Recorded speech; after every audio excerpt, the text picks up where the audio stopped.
বলে কেউ বা ডাকে বিশ্বহরি বলে।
আমি নাগ মাতা বিশ্বহরি, কিন্তু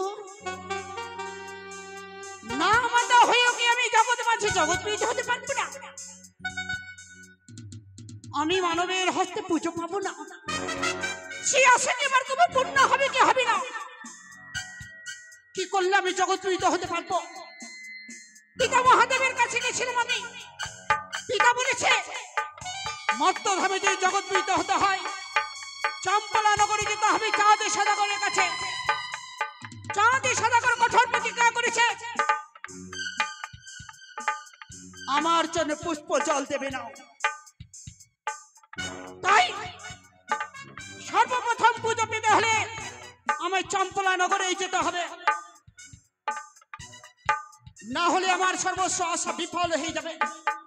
এই অভিশপ্ত জীবন আমার পূর্ণ হবে তাদের হস্তে পুজো পেলে। দিদি নেতাকে ডেকে আমি চম্পলা নগরের পাথর রওনা দেব। কোথায় দিদি? দিদি গো, ও দিদি নেতা। মনসা, মনসা, সর্বপ্রথমে তবু চরণে প্রণাম দিদি। তোরি মনোবাসনা পূর্ণ হকি বনি। না দিদি না, আমার বাসনা এখনো তো পূর্ণ হয়নি। আর পূর্ণ হবে কি করে? কেন? তুমি জানো না দিদি, আমি শিব কন্যা। আমি শিব কন্যা হয়ে এখনো পর্যন্ত আমি পুজো পাইনি।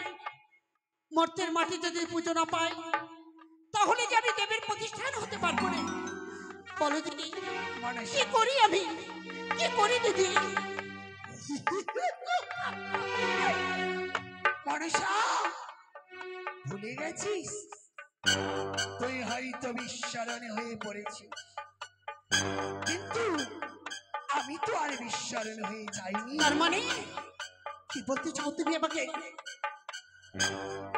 তবে কর্ণপাত করে শ্রবণ কর। কৈলাসপতি পিতা শ্রী মহাদেব বলেছে তুই তুই ওই চম্পলা নগরে মর্তধামে গিয়ে যতক্ষণ না চন্দ্রপতি সদাগরের হস্তে পুজো পাবি ততক্ষণে তুই বিশ্ব মাঝে বিশ্ব পূজিতা হতে পারবি না। সত্য বলেছে দিদি, তাই বলে তো তোমাকে ডেকেছি আমি। চলো দুপুরে যাবো কৈলাস পরিত্যাগ করে। আমরা ইতিমাত্রে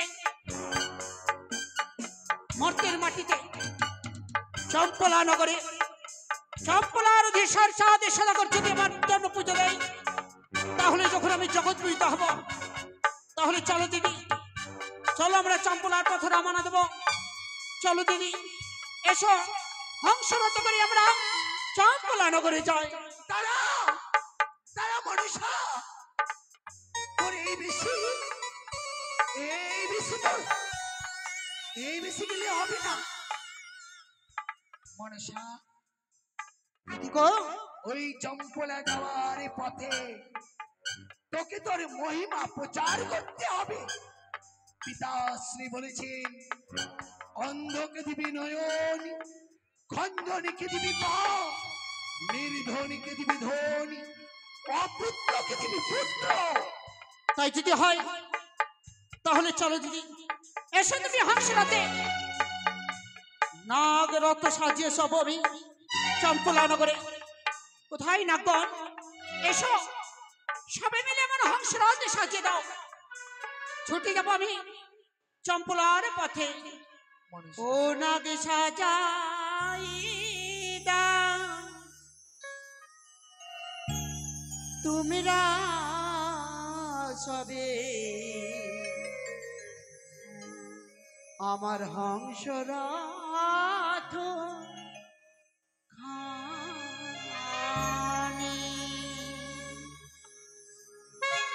ও নাগ সাজাই দাও তুমিরা সবে হংসরাথ খানি। চলো দিদি, চলো চলো বোন।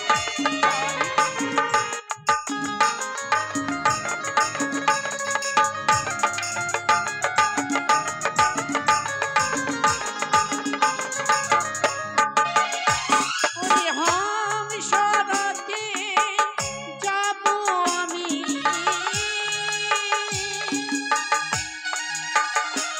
ওই না হংসরাতে যাবো আমি চম্পলা নগরে। ও নাগ সাজাই দাও তোমরা সবে আমার হংসরাথ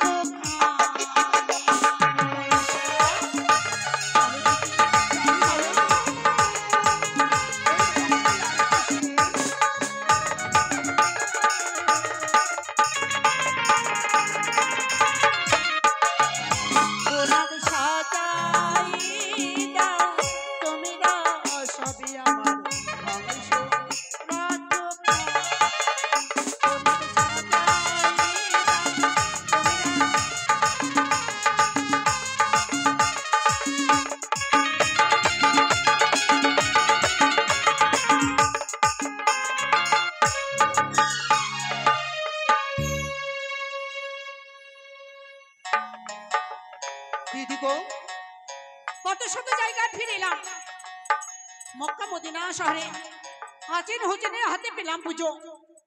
গোয়ালাগণেরা সকলে আমার জন্য পুষ্প নিবেদন করেছে। এবার চলো যাই আমরা চম্পলার পথে।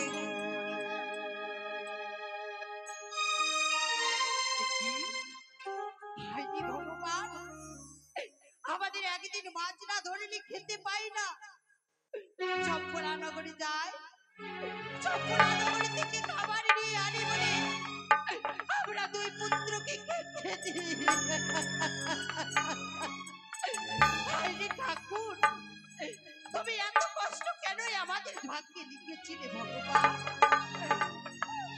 চম্পলা নগরী থেকে যদি আমরা খাবার না নিয়ে আসতে পারি, আমার দুই পুত্র মরে যাবে না খেতে। তবে আমি মনে মনে ভেবেছি জালুমালুকে ডেকে আমি মাছ ধরতে পাঠাবো। বলি জালুমালু, আজ যেন আমাদের নাম ধরে মা যেন করুন আত্মনাথ ঢাকবে। দাদা গো, দাদা আজ যেন আমাদের মা আমরাকে ডেকে পাঠিয়েছে। দাদা গো, সত্যই বলেছি। বলি মা গো, মা প্রণাম জানাই মা তুমি চরণে।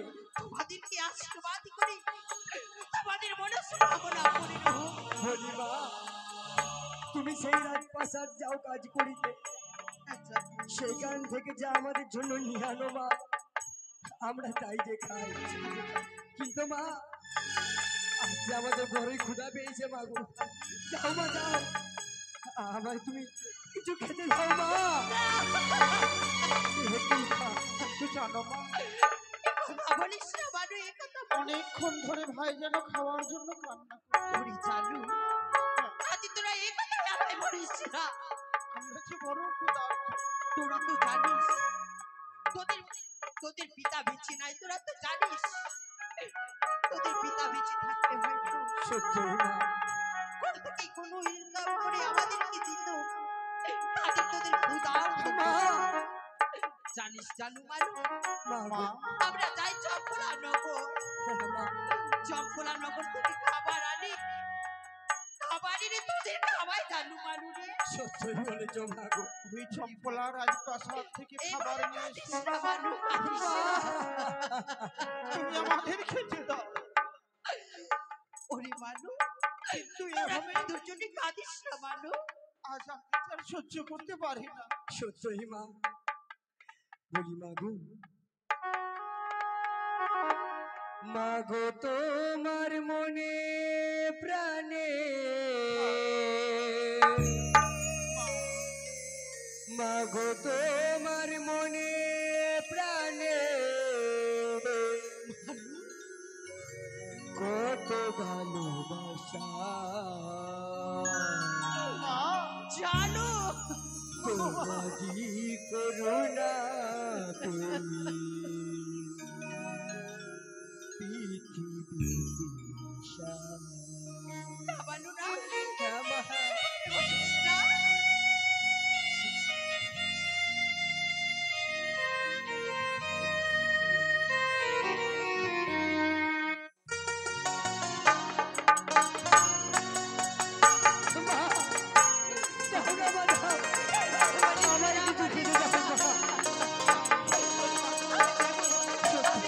খাবার এনে দেবো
আদরে